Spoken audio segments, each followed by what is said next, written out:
Friendly warning. This is the scariest horror movie I have ever seen. It is based on a Japanese folktale. The story is about a mysterious village and spying. In this film, ghosts are everywhere. Even if you watch till the end, you will feel like someone is constantly watching you. It is said that in a mysterious village in Japan, there is a very evil curse. Anyone who goes there will be cursed. All day, 24 hours, it feels like eyes are staring at you. You can neither survive nor die peacefully. Eventually, people fall into illusions and are tortured to death while alive. After Taro came back from that village, he started experiencing strange events. One day, he went to the supermarket, but he looked like a mentally unstable madman. Clearly, he had been tormented until he looked pale and lifeless. When he returned home, he sealed all the gaps and cracks with tape, afraid that eyes might suddenly appear from them. Only after making sure all gaps were closed, he lay on the bed and finally slept. But shortly after lying down, he was awakened by a strange sound. He sat up in fear and grabbed his head with his hands. The next moment, just by making eye contact, Taro died horribly on the spot. Even the police could not find any clues. But a reporter named Komi saw a huge opportunity for a breaking story. If she discovered the truth, it would cause a big sensation. So she went to Taro's house to investigate. As soon as she arrived,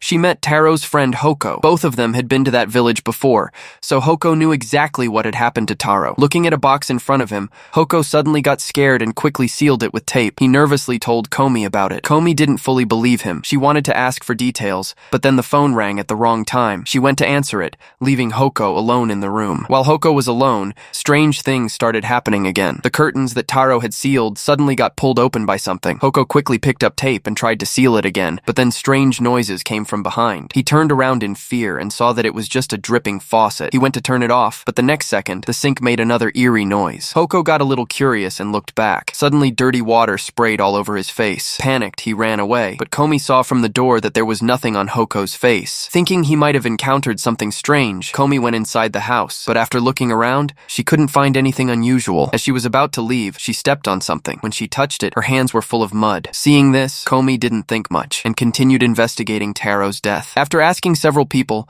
she finally learned from Taro's classmates about the mysterious village. They said that before going there, Taro and Hoko were normal, but after returning, both of them became very strange. Later, Taro died mysteriously, and Hoko began experiencing strange events too. After hearing this, Komi realized that the truth might be hidden in that village. So she went to Hoko's house to ask what he had seen in the village. But she learned from Hoko's mother that ever since he returned home yesterday, Hozi did not step out of the room for even a moment. His mother knocked on the door several times, but there was no response at all. While they were talking, suddenly a heart-wrenching scream came from Hozi's room. Hearing this, both of them felt extreme unease. His mother quickly opened the door with a key, but the moment they pushed the door open, they saw a very strange scene. The room was completely dark. Whether it was the mirror or the windows, everything was covered with tape by Hozi. He even tightly wrapped tape over his eyes, trying not to see anything. Even though his mother kept comforting him, he continued to struggle desperately, screaming. It was only when they took Hozi to the hospital that his emotions gradually calmed down. Seeing Hozi react like this,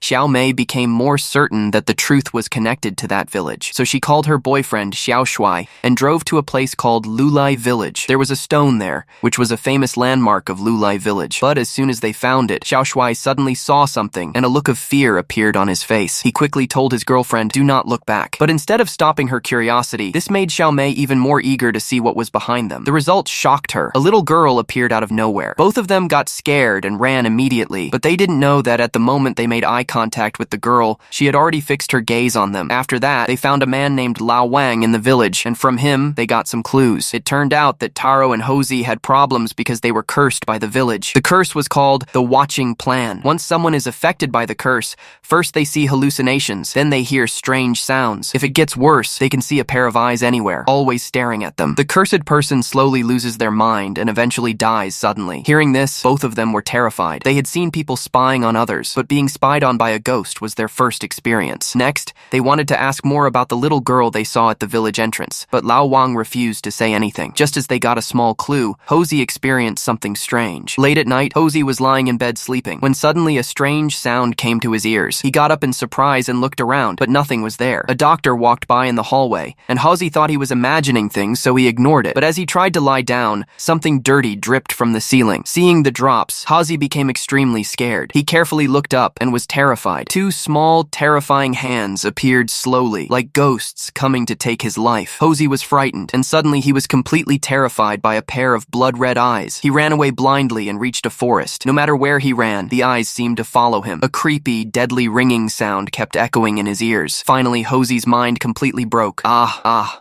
Soon after Hosey's incident, Xiaomei got the news. They immediately drove to the hospital, but as they turned a corner, they ran straight into Hosey. By now, Hosey had been tormented so much that he was unconscious. He walked unsteadily with a blank expression and was hit by a truck on the spot, dying instantly. Xiaomei was terrified seeing this scene, but she had no idea that ever since encountering that strange little girl at the village entrance, they had already been cursed by the peeping plan. A few days later, one night, Xiaomei went to her boyfriend's house to visit, but inside, the house was deathly quiet, as if her boyfriend had never been there. While she was puzzled, she suddenly stepped on something. Looking down, it was just a small, unnoticed stain. Xiaomei ignored it at first. Then, suddenly, a strange sound came to her ears for no reason. Following the sound, she went to the kitchen. She carefully opened the cabinet below. Xiao Shuai had been cruelly cut into pieces by someone and stuffed into the cabinet, but his eyeballs were still trembling slightly. Seeing this, Xiaomei's legs went weak. She dragged herself and ran away quickly, but just as she was catching her breath, Xiao Shuai returned home completely unharmed. Only then did Xiaomei realize that everything she had just seen was an illusion, but as she calmed down, she saw in horror that Xiao Shuai's bag was full of tape. She remembered when Taro and the box were cursed. The same kind of thing had appeared in their room. Could Xiao Shuai also be cursed? Xiaomei wanted to ask, but suddenly her boyfriend's attitude completely changed. Without a word, he pushed her out. Xiaomei knocked desperately on the door, but to protect her, he did not open it. Then suddenly a strange bell rang in her ears. Hearing screams from inside the house, Xiaomei rushed Xiao Shuai to the hospital, but by then, Xiao Shuai was already mentally broken from fear. Even the slightest touch made him struggle desperately as if going mad. To save her boyfriend, Xiaomei went once again to Lao Wang. She asked him about the truth behind the curse, how it started, and who the girl at the village entrance really was. Lao Wang had no choice but to reveal everything. It turned out Lulai village was once a prosperous village, but the residents were all cruel in heart. One day, a mother and her daughter got lost and stayed overnight in Lulai village. At first, the villagers welcomed them warmly, but when night came, they completely changed their behavior. They forcibly tried to harm the mother and attempted to kill the girl. Even though the girl desperately called for help from the villagers,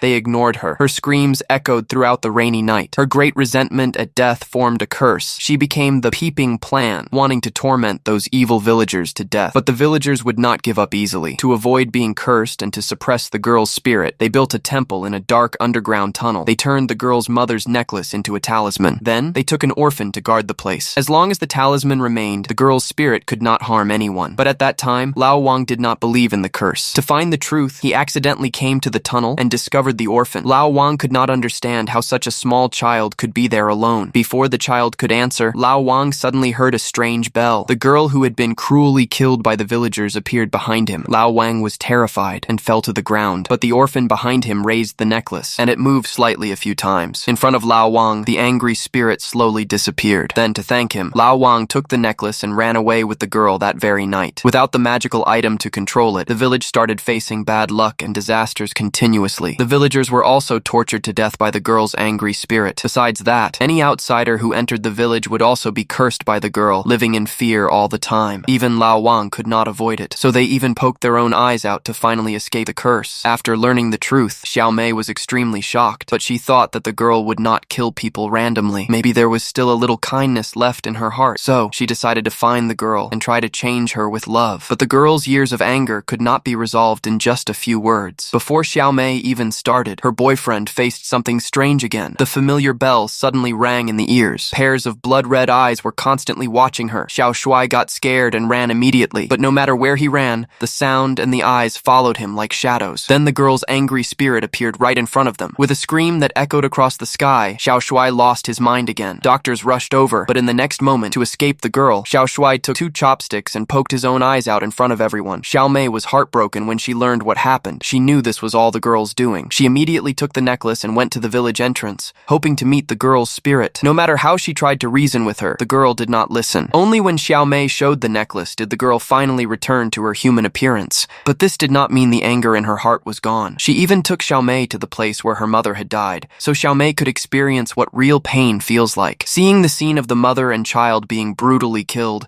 Xiaomei felt deep sorrow. She knew that just talking would not be enough to resolve the girl's anger. Perhaps only her mother's necklace could bring some comfort, so she placed the necklace at the place where the girl had died tragically. But in the next moment, Xiaomei's heart was overwhelmed. She had only wanted to comfort her, but the girl wanted to call her mom. No, absolutely not. Even though Xiaomei struggled desperately to escape, the girl dragged her straight into hell. Because Xiaomei could not not let go of her boyfriend. One night later, Xiao Shuai heard the familiar bell again and his girlfriend's long-missed gentle voice. Okay, today's story ends here. See you in the next episode.